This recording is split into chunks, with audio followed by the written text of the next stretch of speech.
All right, all right. Tuesday is here. Who's ready? How we doing out there?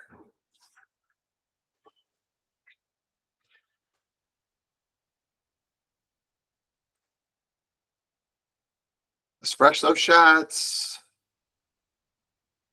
Monster energy drinks.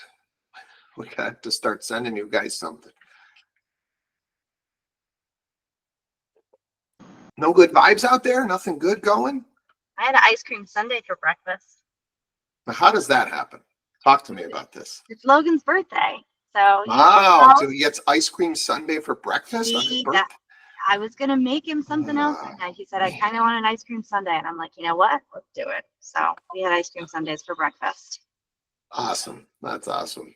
I have to say, in 45 years on this planet, I don't think I've had an ice cream sundae for breakfast. So I think I highly recommend it. I'll have to tell my parent that she let me down. I love it. Who else has got something?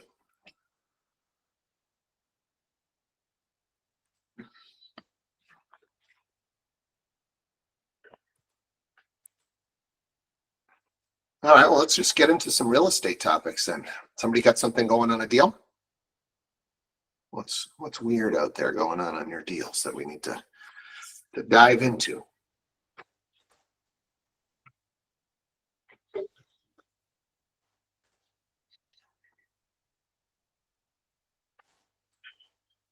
Just making sure I've logged into the correct call. This is the real estate morning call. We're all doing real estate deals. We're talking to people. We're out and about. We're making stuff happen. When we make stuff happen, we get uncomfortable. When we get uncomfortable, we got to learn.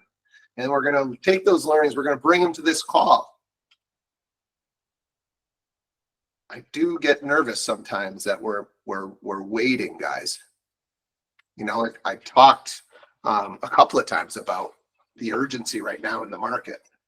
And I hope that you guys are taking action. If you're taking action, you know, I can typically tell because you're running into shit you've never come across before. And then you'd have more questions and you'd be bringing them to the call. So if we're going through the motions, you're going to be an average agent. I don't think the average agents are going to last. So I'm not going to make it a lecture this morning, but I really hope that you guys are taking advantage of what time is left before this election and you're having real estate conversations and you're putting yourselves in uncomfortable situations. So we probably went over this before, but my question is, well, someone else's open house that you're bringing your client. I know most likely we have to get that buyer exclusive buyer's agreement before we walk into someone else's open house. Is that correct? KB, correct me if I'm wrong, but my understanding is that open houses just don't count, even if it's your own client. Is that accurate? If it's your own client, then you need to have a buyer representation signed for that client. But if you're hosting the open house and clients come in, you don't need to have something signed with them. All right, so like, you're there, it's almost like your first private showing with them. Is that the theory? Okay. Yep. All right. Does that make sense, Sue? Yeah, good. Margaretta. Well, I guess I'm here to vent a bit because I'm I have been frustrated with sellers, buyers, and just want to see what everybody else thinks. I feel like they don't negotiate. People don't want to negotiate. Then they're out there looking for properties, and they're just, you know, once they figure out that even though they're pre-approved and whatever, I don't know if it's a fear of this election, what it is. They're faint out. They're like settle into what they are, find another way to make it somewhat livable. And then on the sell side, you know, buyers come in and they're like, oh, we got to look at more. We got to look at more. They make an offer. And it's just like, you know, you negotiate and you're like, yeah, we're open to further negotiation. And they're just like, no, we're done.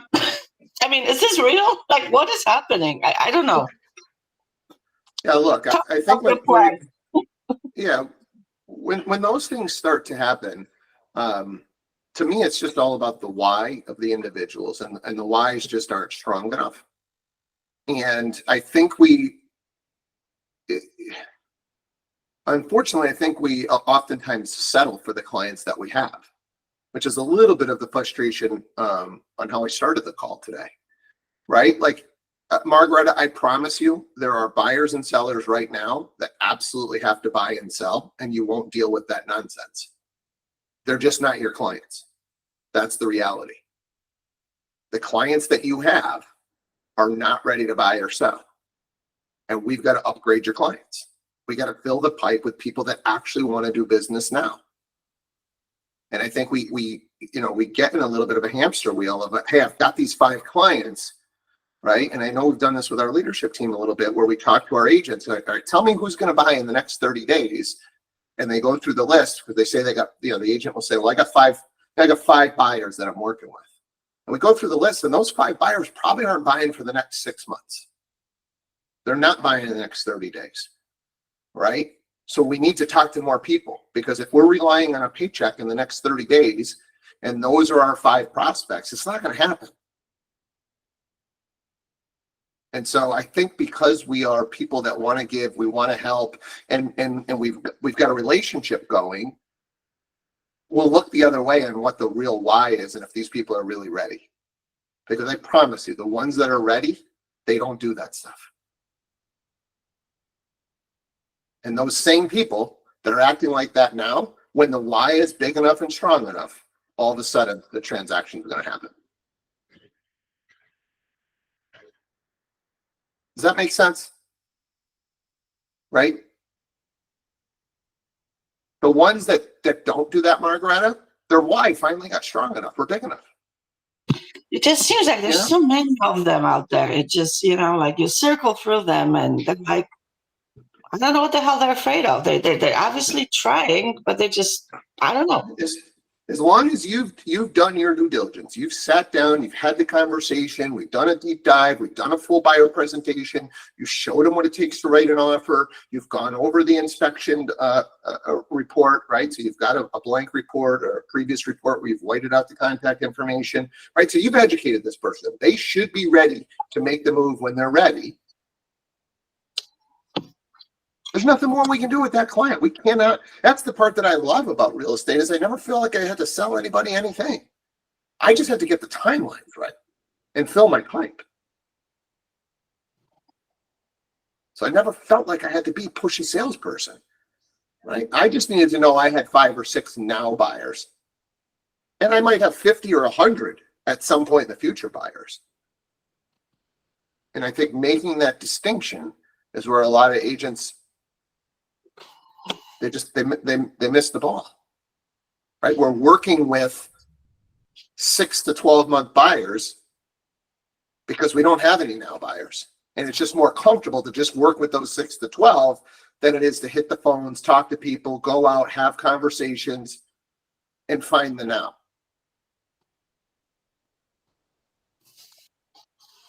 It's a good question though, Margaret, because I promise you, you're not the only one struggling with it. It's also the sell side, the buyers who are buying, you're making the offers. They're like, oh, no, I need to have it. Like, they're like, don't want to stretch a little. They don't want to meet you halfway. I think that's the worst I'm having a problem with. It's just like, negotiate. Let's negotiate further. Oh, no, we're all done. Like, that's not a negotiation. What are you doing?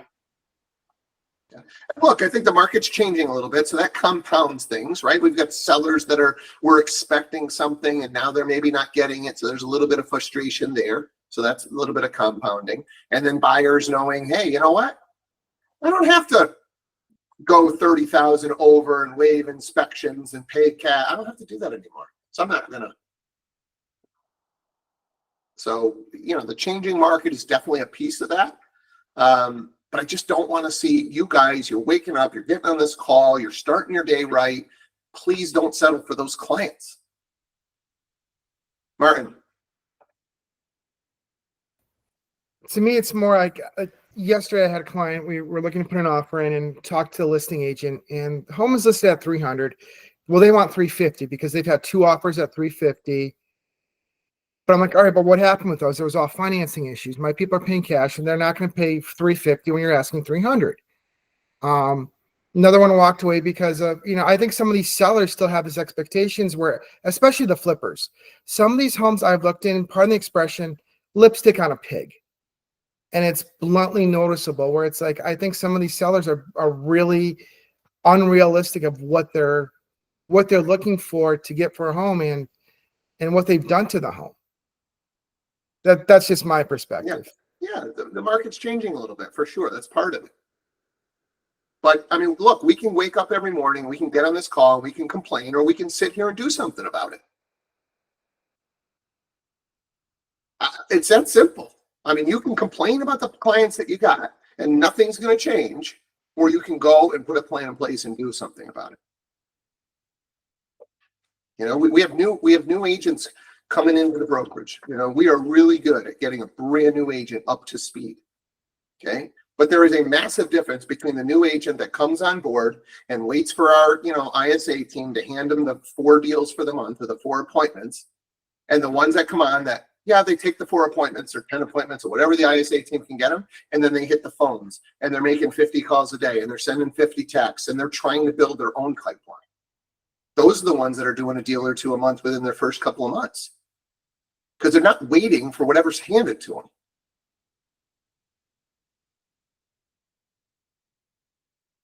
And just because you're not brand new, right? You might have a brand new agent's pipeline right now. It's just a dog shit pipeline. Nothing's going. Well, it's time for you to get back on the phones and send some text and stir something up. Or you're going to wake up and complain about the clients again tomorrow. It's the definition of sanity, doing the same thing. We've got to break the mold. We've got to do something different.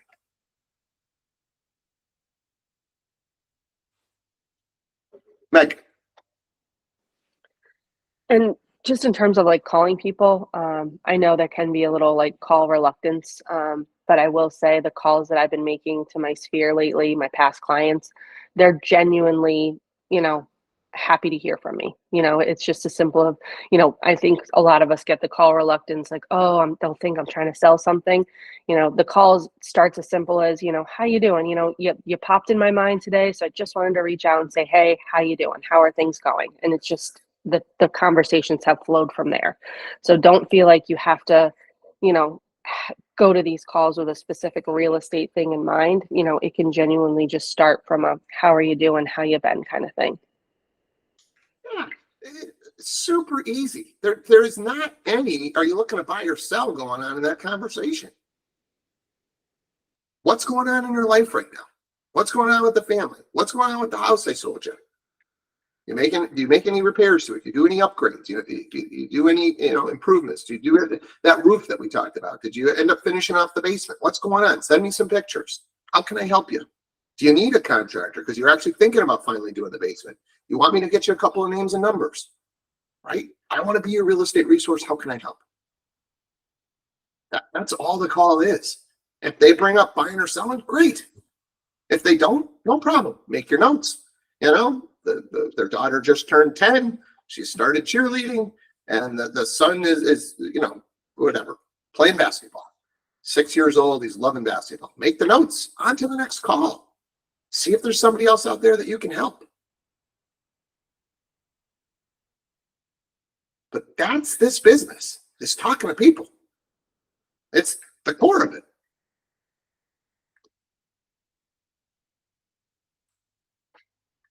Who else? We got something going on a deal? We struggling, any follow-ups to what Megan's saying? Hey, I'm just nervous to make the calls.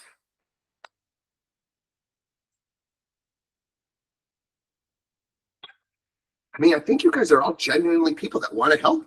Call with it just to help. How can I help? If you're in New England, fall cleanup, do you have a fall cleanup person?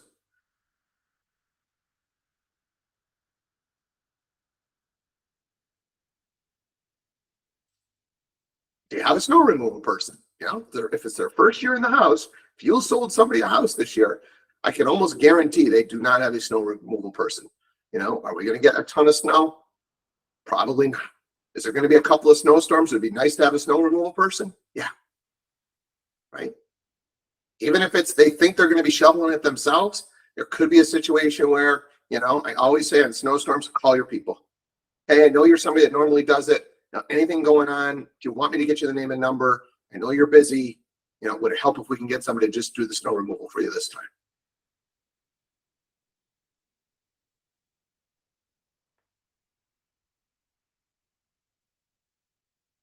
Who else has got something?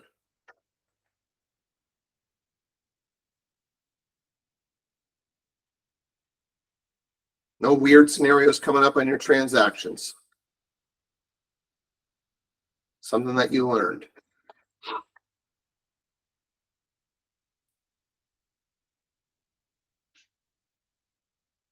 You know, we could talk about when we think about kind of building out that life that you want. I think a lot of people do start with, hey, these are the things I want. These are the clients I want.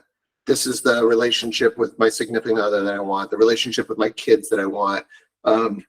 There's definitely some power in inversion, which is just flipping the script on that when you're trying to build that out.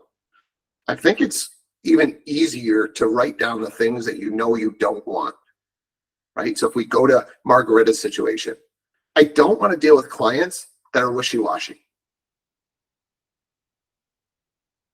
So when we talk about like the essential things in your life, the things that are going to guide you through your day, your week, your month, your year.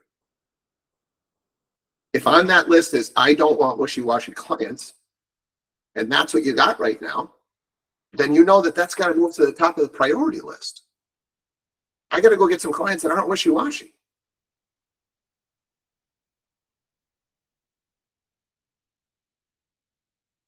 And instead of, hey, I'm going to eat healthy, right? Can we invert it to say, you know what? I know my weakness is ice cream sundaes for breakfast, right? So I'm going to stay away from ice cream sundaes for breakfast. So just think about in the reverse sometimes. I think it's easier to know what you absolutely don't want and be very clear. And if those things start to sprout up, just make sure you knock them down quick. And maybe that can help a little bit with, kind of building out those ideal days, weeks, months, quarters, etc. Back to the buyers. I don't want to deal with unqualified buyers.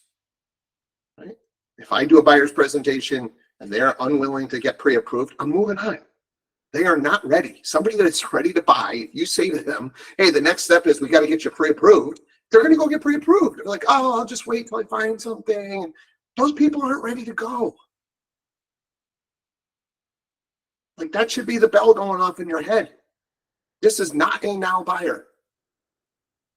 I can't pour my time and energy into those people. So try out some inversion, see if it helps.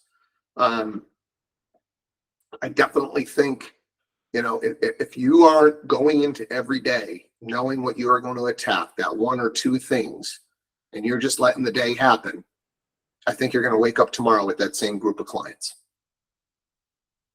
So let's try and break that habit. Let's try and figure out a way that we're going to make the calls to Sphere. We're going to increase our Sphere if you're somebody that doesn't have a big one, right? If you don't have leads, you don't have people to talk to, you got to find a situation where you can get some leads. You either got to buy them, join a team that's got leads. You got to do something, right? So if you're not making the money that you need to make right now, going out and finding right now buyers without a lead system, extremely difficult. And if you're in a lead system and you're just waiting for the layups every month and you're not going above and beyond to fill that pipe, then shame on you. You've got nobody to blame but yourself for just kind of going through the motions and letting life happen to you instead of attacking it. And this is an easy switch to flip. That you just say, my number one priority every day is prospecting. If you did that one simple thing in the real estate business and that was a non-negotiable, you're never going to have an issue in this business. And once you get comfortable with it, man, it's easy and it's fun, especially if you're utilizing a CRM at a high level and it's just serving it up for you. Hey, these are your calls today. Right? You're using a solid CRM that says, hey, you have not talked to these SOIAs in 90 days. It's been a whole quarter. Okay. Like, you don't even have to think about who you're calling today. The system is going to tell you, these are your calls for today. So we can either design it and have the life that we want, or somebody else is going to design your life for you.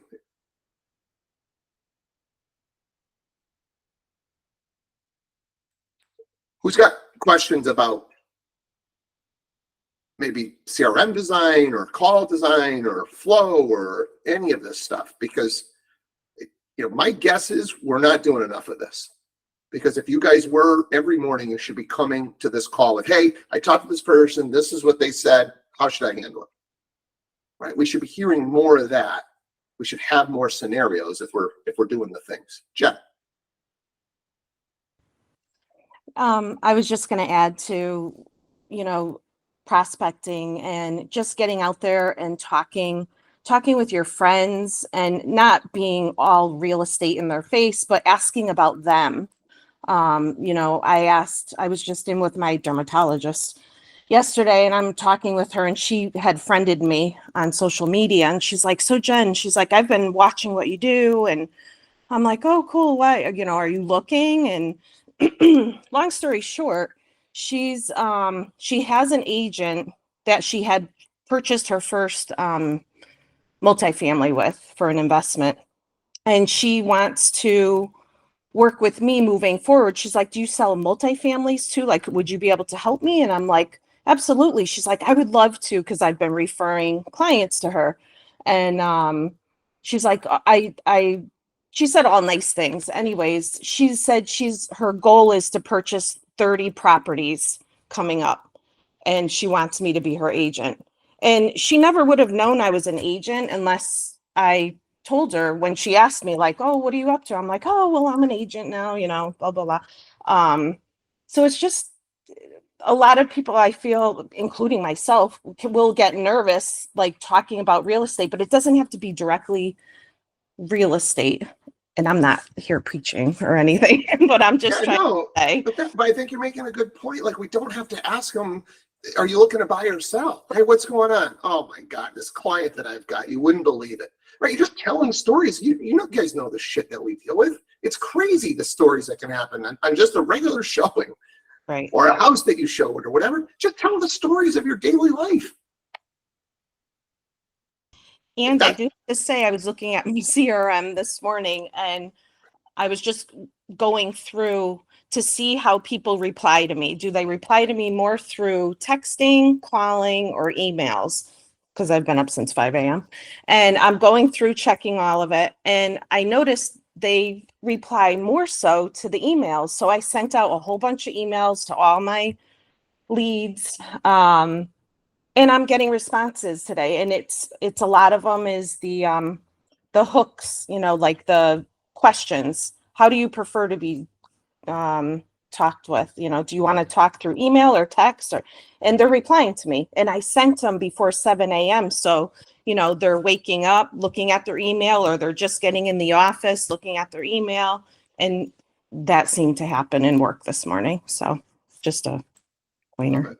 Yeah, I mean, look, it's a simple business, but it's every day you got to do the mundane calls, texts, and emails every day.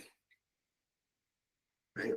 And then you've got to be growing that sphere, consistently growing. Either you've got to be out and about on the town and meeting people and adding them to your database, if you don't have enough business, or talking to past clients, or you need leads.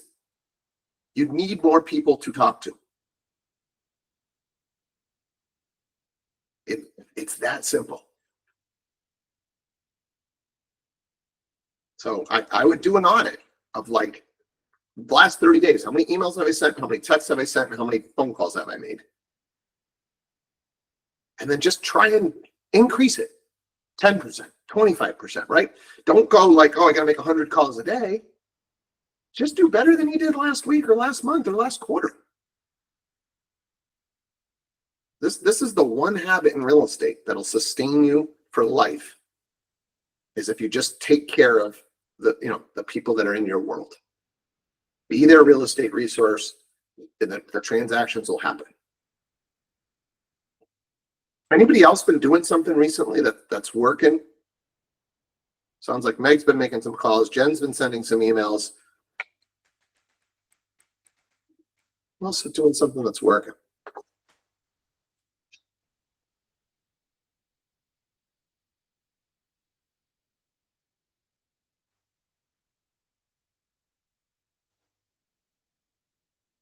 I'd love to hear some stories, right? I mean, you shouldn't know, or you shouldn't be struggling with, what do I need to send, right? We've got those hooks documents that tell you, hey, try this text, try this email, leave this voicemail. We've got the great voicemails to leave, right? So if you do get somebody, you get their voicemail, don't just hang up, right? Leave a voicemail with some value add. If it's just simply, hey, I was calling my past clients in Sphere just to check in for, fall cleanup and snow removal. Just kind of, a lot of my clients appreciate being prepped for the upcoming winter. If you need somebody, let me know. If they let you know, great. If they don't, it was still, you got top of mind with that person.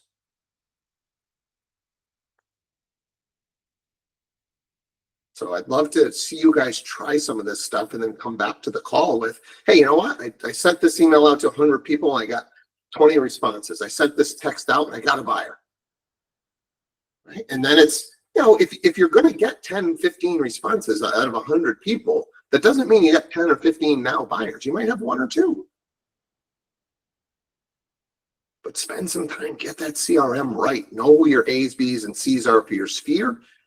Kind of like what Jen said too, I think is a great rule of thumb. If you have a vendor in your life, somebody that owns their own business or could use a referral themselves, the top priority for you is got to be to send them a referral.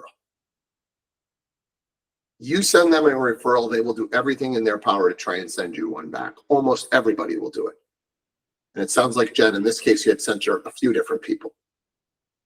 It's just the natural law of reciprocity for humans. But if you're just trying to take, that's not going to work. So, one of the best questions you can ask somebody that can use referrals is, what's the best referral for you? A lot of times we think it might be X and it might be Y.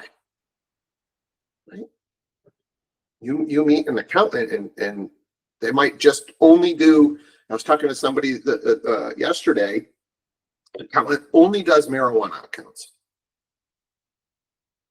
So if you didn't get into a deep conversation and you just said, oh, you're a CPA, and then you tried to refer them somebody's personal taxes, that's not a good referral. Right? So just ask the question, hey, what's a really good referral for you? And they may turn around and say, hey, what's a good referral for you? So don't just assume that you know what they're looking for. Ask the question and then go and try to help.